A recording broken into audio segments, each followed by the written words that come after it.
Hey y'all, welcome back to the Spotlight DMV, where we highlight the people, power, and purpose behind what's really moving in Prince George's County and across the DMV. It is your girl Rose. Today we're talking about changing the game literally. My guest is Jeris Bowlding, the president of Excel Golf, a nonprofit working to make golf more inclusive, more accessible, and more empowering for young people right here in the community. Whether you've played 18 holes or never picked up a club in your life, this conversation is about equity, leadership, and creating a space. Jeris, welcome to the Spotlight. Thank you. Thank you for having me. I'm so excited to be here. Yeah, I'm excited to have you. And you have quite a journey for Excel Golf and where you are now. And so let's just get into it. Okay, perfect. And so we met at a networking event, Coffee Connections. That was in March. Yes. Yeah. So at that time, you had an opportunity to speak and introduce your business. And a part of your story was that you walked away from your job, and we will definitely get into that. Okay. Because I feel like right now, you know, a lot of people are in a position where they need to pivot. And so that is a huge part of this story. But I want to talk about your growing up and what it was like. Are you from this area? I am. I'm a PG County boy through and through. I grew up in like Peppermill Village area. So like Seat Pleasant until I was up to the age of 8. And then my parents moved me and my two brothers to Bowie. Well, and we're in Bowie right now. Yeah. So I've been in Bowie now for about 32 years, and I love everything about the city. I love everything about Prince George's County. And it's just really hard to leave this magical space where as African Americans, as minorities, we just have so much influence here. Yeah. And it's not like this anywhere else in the country that I've been to. So it's really hard to leave, but I'm still here. I'm still going to try to make a difference wherever I'm at. Yeah, and we were kind of talking about that just before we started recording here about being in Prince George's County, and it's hard to leave. And I feel so privileged to have grown up in this area where you do get to see Black people in leadership, that are your council persons, that are political figures, that are making change right in your community.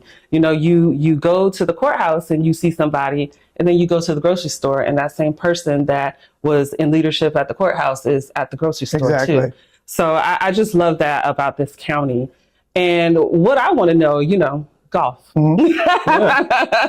Because that's not typically a sport that you see a lot of African Americans in. I did a little research and saw that right now in competitive and leisure golf, it's about 3% African Americans. And so how did you, a boy from Seat Pleasant, from Bowie, from Prince George's County, how were you exposed to golf? That's a great question. So I was exposed to golf through my dad. He kind of gave me the initial introduction. So once my dad got a little older, he played multiple sports growing up, football, baseball, actually at Bowie State University. And once, you know, when you get a little older, you can't play the sports that you love, so he gravitated to the game of golf. And I'm a left-handed golfer, so is my dad. So he would always have extra clubs laying around, and he would say, "Hey, come on, son, let's go play." And we would go hit balls at different ranges. We used to go and play a lot at Glendale Golf Course, which recently closed about a couple years ago. And that was kind of like my introduction when I was maybe like 16 or 17. And I really didn't take it serious, you know, like I could hit the ball every now and then, but it wasn't the sport that we gravitated towards. But once Tiger started playing, that's when my dad really started to push us to at least watch it and go play. But it wasn't until COVID is when I really started to play the game a little bit more. Didn't have anything else to do. My wife wouldn't let me go out. She was like, "You can't go to the gym. You can't go do anything else." So I was like, I can at least go play golf. I mean, you're outside. You're kind of protected from people for the most part. So that's when I really started to pick up the game more and really started to fall more in love with it. So what sports were you gravitating to before, you know, because you said you were 16, 17. So before that, what kind of sports, if any, did you gravitate to? Yeah, I mean, with my dad playing a lot of different sports, football and baseball were kind of the two primary sports that I grew up playing.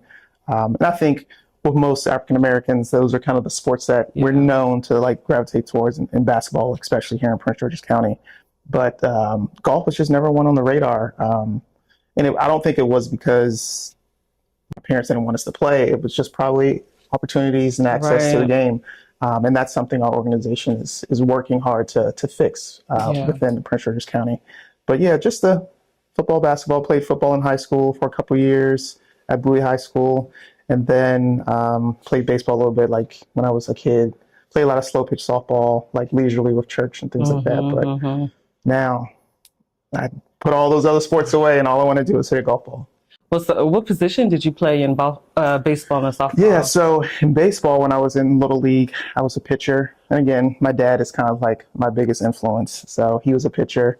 And then in football, I played quarterback for 2 years. So more leadership roles, and I tried to run from leadership for a while, but I'm more in leadership spaces now, which is pretty cool and full circle. So and I'm a big softball fan. Okay. My family has a softball team, and they've been playing ever since I was a little thing. Okay. And so I've played second base. Okay. No, but so you touched on a part of why you feel like you did not gravitate to golf was just the accessibility of it. And growing up here in the county, see, I grew up in North County, so Adelphi, Hyattsville, those areas. But, like you said, until Tiger Woods got into golf, that was just not something that in my mind was really a sport for us. I would see it on TV and it looked really quiet and really boring and just, I don't know. It just didn't look like it was, because that's even with baseball too, like watching it on TV. I was like, this is so slow and boring. Like, my gosh. And so I want to get into that and into Excel Golf. How did you become a part of Excel Golf? So I came involved with the program because of my son. So once my son started to see that I was out of the house a lot more, he was like, Dad, where are you going? I was like, oh, I'm going to the golf course. He's like, I want to come with you. So I brought him along with me one time and bought him some golf clubs not too long after that. And once I saw him hit the ball for the first time, I was like, well, that's not normal. Because it takes a lot of hand-eye coordination and how to move your body. And he was able to pick it up rather quickly. So my dad, again, kind of being in the golf space and playing in tournaments and things like that, started to run into different people in the county who are doing more golf-related activities. So he introduced me to Sandy Milligan, who is the golf director for Excel Golf. And we met. He saw my son swing. He's like, oh, come to our clinic. So showed up. We paid to be a part of the clinic. And just being a dad on the side, watching my son and watching how the coaches were helping the kids learn how to play the game, I was like, man, I got to figure out a way to get involved, because I'm not a parent who can just sit on the sidelines. Like, I have to help. Like, where can I help? Can I be an assistant? Like, is there anything I can do to kind of give back to what you're giving to me and my son? And from there, I provided a couple of ideas, updated their logo, social media presence, websites, kind of things that I knew I could do. And they liked a lot of the ideas that I started to provide them with. And they were like, hey, do you want to kind of be the president of the organization? I was like, I don't know. I don't want the leadership titles, but I said yes. And ever since then, it's just been a rocket ship. It's been so much fun. Wow. That's kind of funny though, and I find that there are so many organizations that do need help. And when you start engaging and you're the one that you're showing up and you're asking, how can I help and all of that, and then that's what leads to these types of roles, right? Exactly. I get a lot of questions like that. Like, people ask me, like, how do you find these things and how did you get involved in it? I showed up and the opportunity came because I showed up and nobody else was there. So That's right. I told my son the same thing. It was he was playing in a golf tournament one day and he was the only kid in his age group. And he was like, oh, Dad, I kind of won by default. I was like, no, you didn't. You showed up. Other kids could have showed up too, but they didn't. But you showed up and you still went out there and played. So be happy that you even got an opportunity to play. And be happy that you still went out and competed and you won. So that's a testament to anything. I always tell people, opportunities are out there. If you show up, you never know what could happen. And a good friend of mine used to always say, questions are the answer. So if you ask a lot of questions, you're going to get the answers that you're looking for. So don't be afraid to ask questions, because it can lead to opportunities that you never thought were even possible. 100%. You don't have to tell me twice to ask questions. Right. Well, so let's talk about your Excel Golf's under your leadership, and you talked about being more avid about golf during COVID. Yeah. So I got to ask this, because I know you teach clinics and things like that. Like, what was your game like before? So I always tell people I am not a coach. I just run the organization. My game is my game. It's not anywhere. I'm not going to be winning any golf tournaments or anything like that. But I'm just your average weekend golfer who just likes to go out there and play, have a good time with his friends and his family. I'm working on trying to get better. It's a slow process, but I'm getting there. I'm just not going to quit. I'm going to keep grinding it out. And I always want to be able to be competitive with my son. So from a score perspective, I'm like shooting in the high 90s, which is good for someone who's been playing for the amount of time I've been playing for. I just got to unlearn some bad habits. It's kind of been self-taught in a sense, and now I'm starting to get lessons to get rid of the traits that aren't allowing me to hit the ball the way that I want to. Yeah. Well, so, okay. And I honestly, I have no clue about golf. I stepped foot on a golf course for the first time ever last year when I volunteered at as a member of Prince George's County of Prince George's Chamber of Commerce. And I volunteered, and I was nervous. I didn't know what to expect. I didn't play, but I know there's an etiquette about it, and a part of what I was doing, I was talking to people as they were playing. And so my friends, and your friend too, Chrislyn, she came with me, and she's like, yeah, I'll help you out. And, I'll let you know when it's a good time to talk. I'll teach you the etiquette of it. So we rode around in the golf course, and what I ended up falling in love with was the fellowship that I saw out there. Like, just seeing the way people would compete against each other, but it's all in fun. Exactly. They were laughing, having a good time, playing music on the back of their golf carts. It was just so much fun. And so because of that, I ended up volunteering at another event last year as well. And again, same thing, just seeing people have a lot of fun. So talk about what you want the young people to gain from being a part of Excel Golf. Yeah, so golf parallels life in so many different ways, because the ball doesn't move until you hit it. And whatever you do once you hit it can cause the ball to do whatever it needs to do. Sometimes it can go right in the fairway, which most people want. Sometimes it's going to go in the woods. It might go in a hazard. So the biggest thing is to help kids be resilient and realize that, hey, everything is not going to go your way, but your next shot can be your best shot. So actually, underneath my hat, it actually says that. So we call this hat the motivator. And it just encourages kids to look, in life and in the game, make your next shot your best shot. Like whatever happened prior, let it go, be a goldfish, have short-term memory, and make your next shot your best shot. So we really want to help kids understand that, make them feel confident about something, making them realize that this game is for them as well. We just wrapped up our first session of our clinics, and just seeing the smile on the kids' faces, we threw a little mini tournament for them to really feel like a professional golfer in a sense, and just seeing them get their awards at the end and making par on some of the holes that they played, and seeing their parents' excitement of seeing their kids play something that they probably never would have had an opportunity to play. But now that they can, and they're starting to learn the rules, and helping them understand that, okay, whatever space you walk into can be a space that you belong to. You just got to try, don't give up, and present yourself the way you need to be presented, and a lot of cool things can come from it.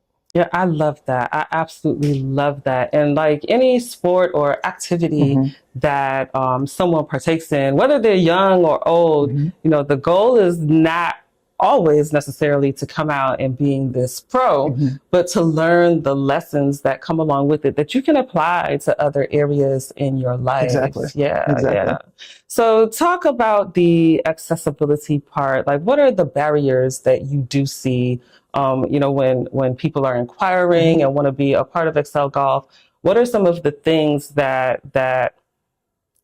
keep people back from being able to not necessarily be a part of Excel Golf, but just be able to partake in golf in general? No, that's a great question. There are a few barriers that most people always kind of go towards. It's like, oh, it's a really expensive sport. And it can be. Prices of clubs for juniors can be anywhere from $100 to $300, depending on what you're getting. And that's per club? That's per like a set of clubs. A set, yeah. okay. So like a junior bag, it would be like 5 clubs: driver, 7-iron, a pitching wedge, and a putter. And then it may have like a hybrid in there. And so that could be one. And then like getting the golf courses. There's a lot of etiquette and rules that you were just talking about that most people don't know about. So knowing how to dress, knowing what to do, knowing the rules of the game. Like to practice playing golf, you need balls and you need a lot of space. And some people don't have access to a lot of space. So that's another additional cost. And then like knowing how to play the game. Yeah. Just walking up to a golf course and booking a tee time can be easy, and it's still a cost associated to that. But knowing pace of play, what club to use, how to hit the ball. So there's a lot of different factors that can scare people away from the sport. So with our organization, we're big about removing every single barrier. So if someone's like, oh, it's too expensive, our clinics are very affordable. If they're like, well, I don't have the equipment, we have clubs for all ages and sizes, so they don't have to worry about purchasing that. If they're trying to figure out a way to practice, we have access to facilities like the one we're in, which is the Lab 301, and we have good relationships with the Country Club of Woodmore and also Bowie Golf Course. So we're trying to remove any excuse or reason that a parent could say, I can't get my kid in the game. And we even do have scholarship programs for kids or families who may not be able to afford it. And we say, okay, just let us know.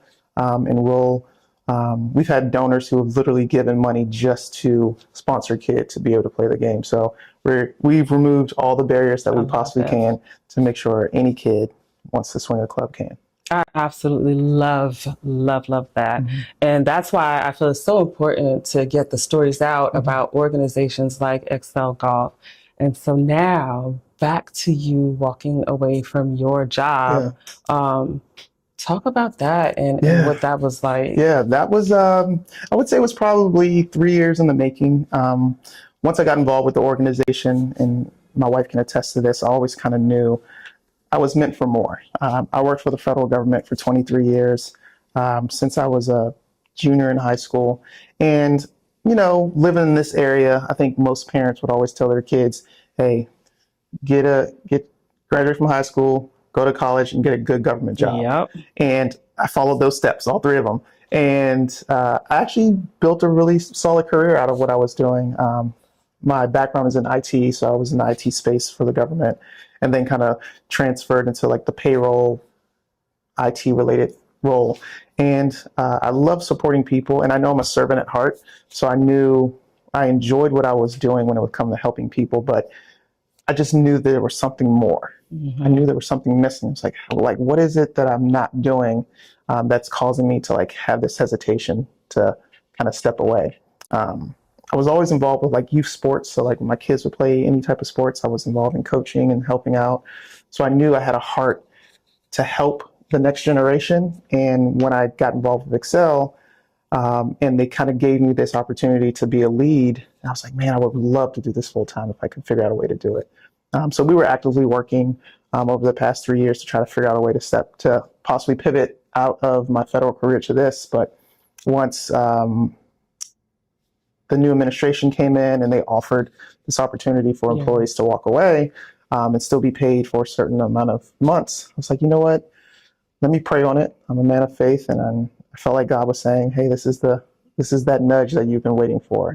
So I did my due diligence outside of just praying and talked to a lot of people, looked at my numbers and talked to my wife and family members, and they all kind of agreed, like, you may never get this opportunity ever again. And I'm still young enough where I could pivot to something different. But I said, you know what? I'm going to go all in. I believe in this organization. I believe in the mission. I believe what we're doing is going to make a positive impact on our community and on the youth of our community. So in February of 2025, I stepped away from my full-time job and started doing Excel Golf full-time, and it's been fun.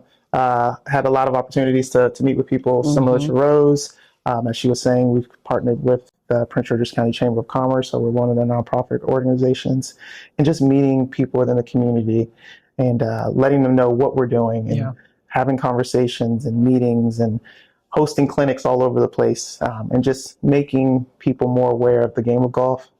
Especially in Prince George's County, we have probably, I think, 7 golf courses. You don't really see a lot of junior programming. Yeah. So we're trying to fill that gap as much as we can. And you mentioned Chrisland. We partner with City Swing and help them out with different golf-related activities too. So it's just been a blast connecting with people in the space who have the same mission and same passion to help kids get into the game. Because we know outside of just playing the game of golf, it opens so many doors. Yeah. Like once you're an adult, like business deals, relationships, just because you know how to swing a club can open up doors that you didn't even know existed just because you know how to play this amazing game. Yes, 100%. And I've definitely seen that over, like I said, I started volunteering last year and I've seen it right in my face. The deal's happening, you show up and you start talking and next thing you know, you're talking about how can we work together? How can we help each other? And that's beautiful. Congratulations on stepping out on faith. I really love that you also talk about you had to pray on it, right? For sure. Because especially as a man and the way that we view masculinity and having to take care of our families and you got to be the breadwinner and things like that. And then having lost that stable check, and not just the check, like the job, it's gone. Like that stability is just gone. It's not even like you can go to a different agency and apply. Like that's no more right now. And so now to have this opportunity and to be able to fully walk in it. And what I'm saying is that I see this dude everywhere. And so when I say he has fully walked in it, he has fully walked in it. Like you cannot Google Excel Golf and your name without some story popping up. I'm just so proud of how far you've come in just these past few months, so I'm sure it's an amazing ride on behind the scenes as well. And so you talked about impact. What impact is Excel Golf having? Do you have any cool stories to share? Yeah, we've had some really cool stories lately. There are a few of our kids who have been in our program for, I would say, the past couple of years. One, his name is Julian. He started out playing hockey and started to come over and playing golf with us. And I just watched him just grow. He would get so frustrated because he couldn't hit the ball that he wanted to, but he never gave up. He never quit. And he recently ended up making DeMatha's JV varsity golf team, which is huge. There's another junior. His name is Jason. He actually just won the U.S. Kids Central Maryland Boys 15 to 18 championship yesterday. And he also had a really successful season at DeMatha as his first time on varsity, which is just truly remarkable. And then we have 2 female golfers. One, her name is Emma. She actually got a scholarship to UMES last year and played her first year of collegiate golf for them. And then we have another young lady. Her name is Whitley Shields. She just got accepted into Bowie State University and will be the first female golfer ever in the school's history. We're actually helping Bowie State with their golf team as well. So the ultimate goal is to help kids get into college, and we're doing that, and also give kids an opportunity to make their high school golf teams and all the different things that they want to do in the space. So those are just a few of them, a few of the like really cool stories that we have so far, and there's going to be more and more to come. But just wanted to highlight those 4 juniors because I've just seen their growth and their passion and their resilience when it comes to the game and never giving up, and all of their hard work is paying off, which is awesome. No, that's amazing, especially when we talk about female golfers, and there are some organizations in this area that do focus on women. And so to hear that you guys are focusing on young ladies, young girls, and they're getting into college as first female golfers.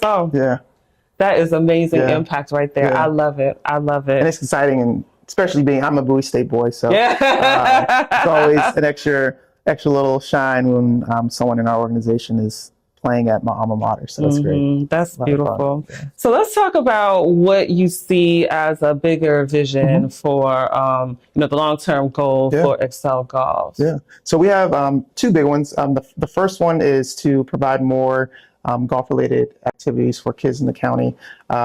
What I've noticed in the time that I've been in this space is that golf is it's a lot of tournaments, but you don't see a lot of team-related activities in the game of golf. Once you get into high school and college, they have a team component to it, but you don't see it at the junior level. The only other one that you may see is PGA Junior League. So one thing that we really are striving to do is to have more Excel golf-related activities at different golf courses across the county so that we can do more competitions. Because just like with any other sport, in order for kids to really get more comfortable with it, they have to start to compete. You have to play. So if we are able to create like a little league where they're competing on a weekly basis and still having to practice just like any other sport, football, basketball, soccer, things like that, the opportunity for them to get better at the sport and to excel at the sport, no pun intended, will be just exponentially greater. So that's one thing that we're currently working on. But we do have a big vision of creating a junior golf academy here in the county. As I mentioned before, there's a lot of golf courses, but there's not a dedicated place for juniors to learn. So we're using golf ranges, driving ranges, and using golf courses to do our instruction. But if there was a place where juniors can go and practice all year round. I mean, we live in the Northeast, so we know after the spring and summer, the weather starts to get a little cold and nobody wants to be outside playing golf. I mean, people do it, don't get me wrong, but if there was a space to do it indoors, similar to what we have here at the lab, would be huge. And then having a content space where kids can make content, make videos, just another haven for kids to go have a safe environment where they can still learn not only the game, but also anything else that they want to do. So that's kind of the big long-term vision that we're currently working on. Oh, I love it. And as you were talking about a content space, could you imagine having that space and a part of it, they're commenting about golf. I don't know how that all works, like after, and if there are golf commentators or whatever, but getting that guidance at such a young age to then have that confidence. And like any other athlete, once you have a career in something and now it's over, what are you going to do next? And some of them move into commentating and things like that. So to have that guidance already at a young age, you're already used to making golf content and talking about the game and things like that. Oh man, I see the vision. I love it. So how can folks support you? How can the community support you in the goals that you're trying to reach? For sure. So one way that people can help is time and donations. So we do have a website, which is excelgolf.org, and there is a space where you can donate to our organization. We are a 501(c) organization, so all the tax benefits that people may be looking for when donating to different organizations, we're able to provide that. So that's one thing, because with the way that we do business, we try to keep costs as minimum as possible. So having sponsors and donors to allow us to pay some of the coaches that we may have, or pay for some of the cost of the golf course rentals and things like that will go a tremendously long way. And then if you're a golfer and you love helping the youth, we're always looking for additional volunteers. We have clinics all throughout the spring and summer, so it's always great to have additional set of hands there to help kids understand how to swing. When we take kids out on the course, to kind of just be that guide and teaching them the rules of the game. And we do have a fundraiser tournament on September 29th at the Country Club of Whitmore. This will be our third one coming up, and each year just gets better and better and better. Awesome. So if you have a business and you want to highlight your business, we do have sponsorship packages for that. Or if you just want to come out and play golf and have a really great time, that could be another way too. So we just want to introduce more of us to the game of golf. Specifically the youth, but we're also focusing on the families as well. So that's kind of the best ways that people can kind of get involved and donate to the organization. Okay, great. So folks, if you are aligned with this mission, make sure you check out Excel Golf's website. And where can people connect with you on social media? Yeah, so you can connect with us on Instagram at excel_golf. Me personally, it's Jeris.wintheday and Jeris Bowlding on Facebook. We are going to be creating more YouTube related content as well, because we really want to highlight our juniors. Like everything that we do, for me, it's more so for the kids because I just want them to get all the shine that they deserve. So we're going to do like little fun videos with them as well. So be on the lookout for some really, really fun content. Okay, great. I'm going to link all of Jeris's contact information and his social handles and all of that in the description so that you guys can easily find him. And Jeris, thank you so, so much for all the work that you're doing, pouring into our young people, making sure that this game is accessible for us and that there are no barriers holding them back. And also giving us the confidence that we need to go out there and to be excellent in life. And so guys, to all our listeners, this is why we keep the spotlight on local stories, because the change starts right here in our own communities. So until next time, thank you for joining us. Awesome. Thank you. You're welcome. Thank you so much. Great. That was great.